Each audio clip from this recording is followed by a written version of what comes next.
Bonjour à tous, j'espère que ça va. Moi, je vais très bien. Zach Moïkassa, fondateur de la Moïkassa Race.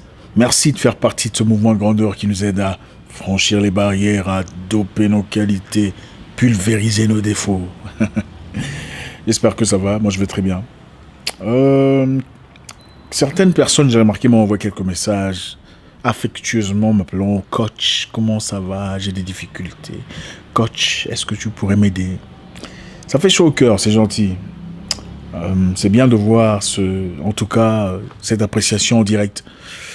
Ça fait bien dans l'âme. Mais frère, je ne suis pas votre coach. En toute humilité, je suis simplement un humain, comme vous, qui a connu ses difficultés, ses malheurs, ses tristesses, et qui aujourd'hui partage ses expériences personnelles avec ceux qui veulent l'entendre.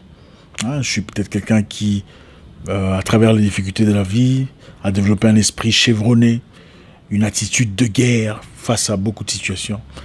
Mais je ne suis qu'un individu qui partage ses expériences personnelles avec vous.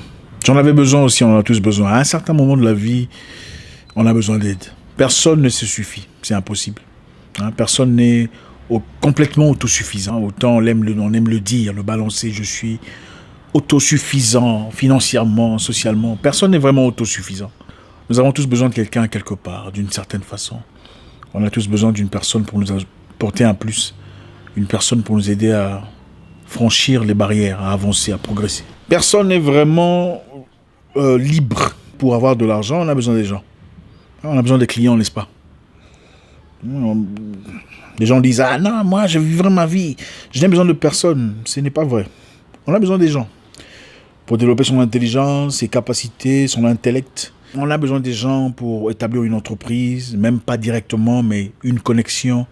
On a besoin de gens pour avoir la clientèle. On a besoin de gens pour savoir comment franchir certaines barrières. On a besoin des gens pour savoir comment affronter certaines situations.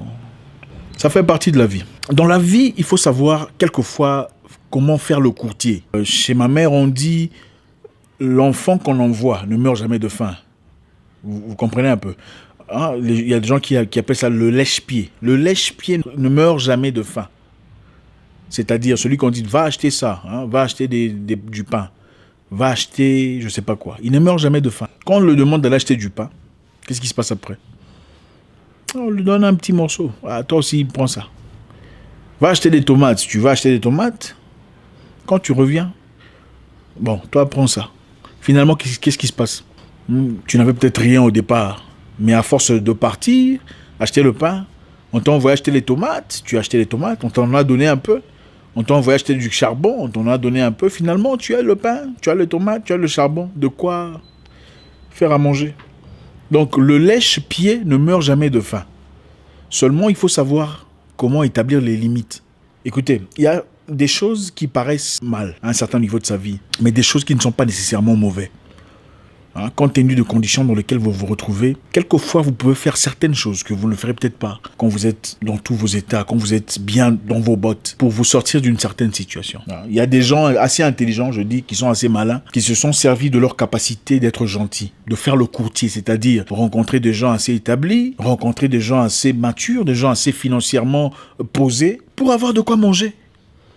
J'ai connu des personnes comme ça, très gentilles, très sympas avec tout le monde, mais qui n'a peut-être pas de boulot, mais ne meurt jamais de faim. Parce qu'il a cette capacité joviale, cette amitié, cette sympathie, cette sincérité, cette aptitude de développer des connexions avec des gens. Et la finalité est qu'il peut facilement appeler une personne « Hey, mon frère, comment ça va là-bas? Ici, ça va pas. » Je sais, ce n'est pas l'idéal, mais vous ne mourrez pas de faim.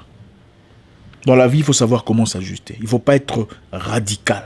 Le genre de personne qui dit « Moi, je ne suis pas comme ça. Je ne peux pas lécher les culs de gens. » D'accord, c'est bien. Mais tu vas dormir affamé. J'ai connu une femme qui travaillait dans un salon de coiffure. Après avoir été réprimandée 1 ou 2 fois par la boss, elle s'est fâchée complètement. Dans un pays étranger. Fâchée. Non, tu ne peux pas me parler comme ça. Tu te prends pour qui? C'est parce que je travaille pour toi. Elle s'est retrouvée dans la rue, sans boulot, sans emploi, sans conditions, sans situation. L'ego était trop grand que ses capacités. Quelquefois dans la vie, il faut savoir se rabaisser pour gagner, se rabaisser pour comprendre, se rabaisser pour acquérir de la connaissance. Beaucoup de gens ont cette habitude de s'opposer aux gens. Quand vous rencontrez une personne qui fait quelque chose de similaire à ce que vous faites, que ce soit une entreprise, que ce soit une aventure, que ce soit quoi que ce soit, peu importe ce que c'est. Surtout chez nous en Afrique, je dois le dire avec emphase. Vous rencontrez une personne qui fait quelque chose de similaire à ce que vous faites, vous en faites directement un ennemi. Pourquoi?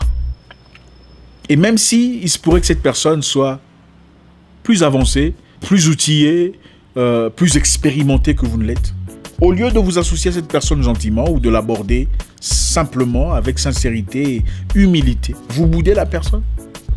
Pourquoi on fait ça? Sans comprendre qu'en voulant être gentil avec la personne, en faisant peut-être le courtier pendant un temps, cette personne vous ouvrirait de portes. En faisant le courtier pendant un temps, cette personne vous aiderait à comprendre comment ça fonctionne. En Afrique australe, pendant que j'y étais, j'ai connu un jeune homme très réussi dans le monde de sécurité, les entreprises d'établissement de sécurité. C'était, parmi les étrangers, l'une des personnes qui s'établissait le mieux. Et il a eu beaucoup d'ennemis, en tout cas, pas par rapport à ce qu'il faisait, pas par rapport à sa méchanceté, simplement parce que des gens comme lui, étrangers dans ce pays étranger, n'ont pas aimé le fait qu'il réussissait. Quel était leur commentaire? Ah, lui, il pense que c'est lui qui a commencé ça. C'est lui qui va finir le monde de la sécurité. Nous aussi, on va y arriver. Ah, lui, il pense que parce qu'il a déjà plusieurs contrats, ça veut dire que les contrats sont finis. Nous aussi, on va y arriver. C'est de la mauvaise mentalité. Ce n'est pas comme ça qu'on progresse. Pour progresser dans la vie et le courage d'aborder une personne. Mon frère, comment tu as fait pour arriver à ce niveau? Comment tu as atteint Comment es-tu devenu aussi raffiné dans tel ou tel endroit? C'est comme ça qu'une personne mature est bien dans ce bot de fait. Mais en réalité, je remarque que beaucoup parmi nous, je vais vous dire, nous vivons avec des blessures personnelles. Des difficultés personnelles qu'on n'a jamais pu extirper de nos cœurs. Et quand on voit une personne faire quelque chose de similaire à ce qu'on fait, on voit directement un ennemi. Ah, lui là, d'ailleurs, ce qu'il fait, c'est pas bien. D'ailleurs, ça ne se fait pas comme ça. Même à l'église. Même dans nos églises, c'est les mêmes histoires. Combien de fois voyez-vous un pasteur prendre une vidéo d'un autre pasteur qui a bien prêché sur un sujet et partagé sur son... Combien de fois voyez-vous un pasteur africain prendre une vidéo d'un autre pasteur qui n'est pas affilié? Mais le fait d'avoir apprécié simplement ce qu'il fait comme boulot, il dit, bon, je veux vous partager cette vidéo d'un pasteur que je ne connais pas. Regardez, il a fait du bon travail. On n'en voit pas. En tout cas, moi, je n'en ai pas vu. Combien de fois voyez-vous un pasteur dire, bon, dans ce domaine-ci, mon frère, je te recommande pasteur tel. Parce que lui, il est fort dans ce domaine, la psychologie, sur le plan psychologique, ou démonologie, ou je sais pas, peu importe ce que c'est, va voir pasteur tel. Jamais. Lui, il connaît tout.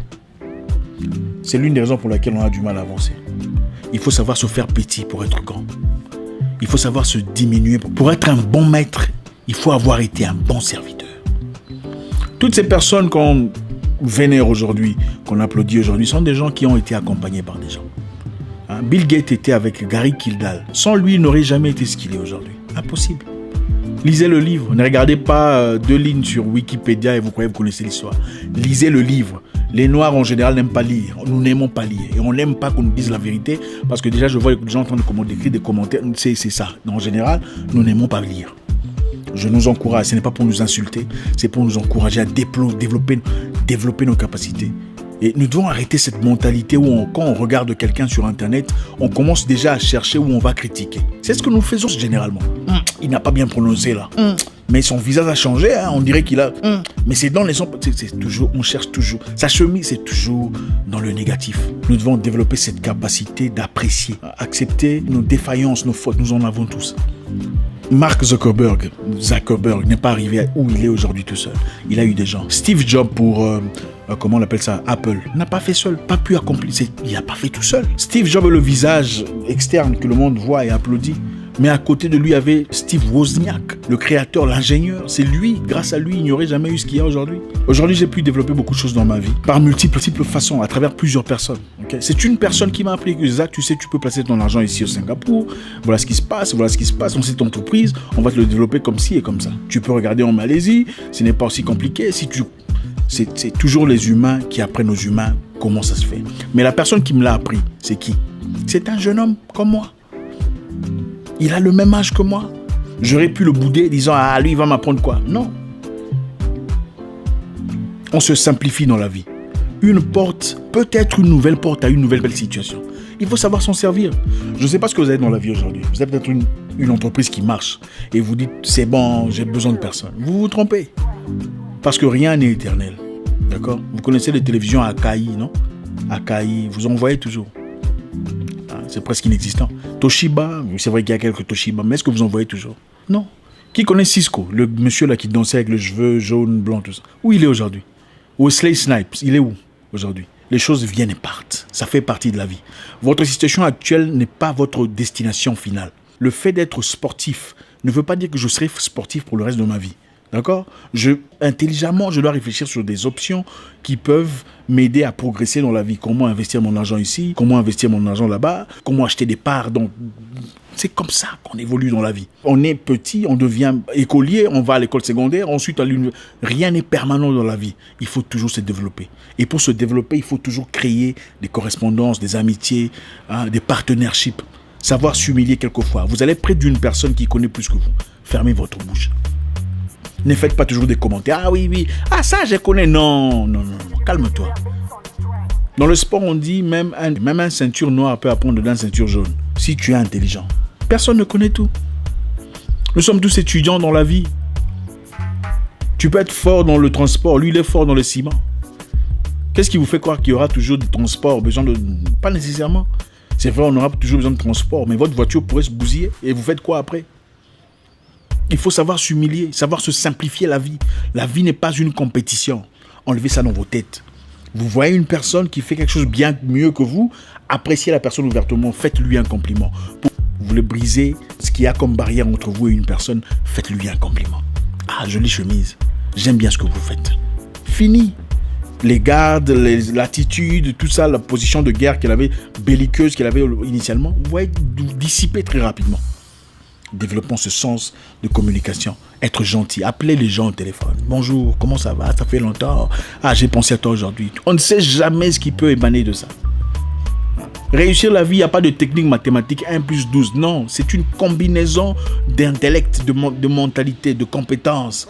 Et les compétences, on les acquiert pas toujours à l'école. Absolument pas. Les vieux disent il y a l'intelligence de l'école et l'intelligence de la maison. On est en réalité dans la vie pour réussir. Il faut plus avoir l'intelligence de la maison que l'intelligence de l'école. Bien que l'intelligence de l'école soit importante. Écoutez, il y a beaucoup de gens qui ont des doctorats, mais qui ont faim, ils n'ont rien à manger.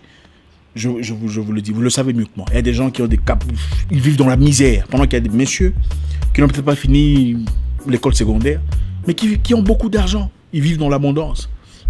Merci infiniment. Réglons nos problèmes avec nous-mêmes. C'est pas toujours le monde qui a un problème avec nous. C'est souvent nous-mêmes qui sommes le problème. Merci encore une fois. Nous allons partager très souvent des vidéos de cœur à cœur avec tonton Zach. À très bientôt dans une nouvelle vidéo. Mon nom est Zach Moikassa, le guerrier noir. Votre frère.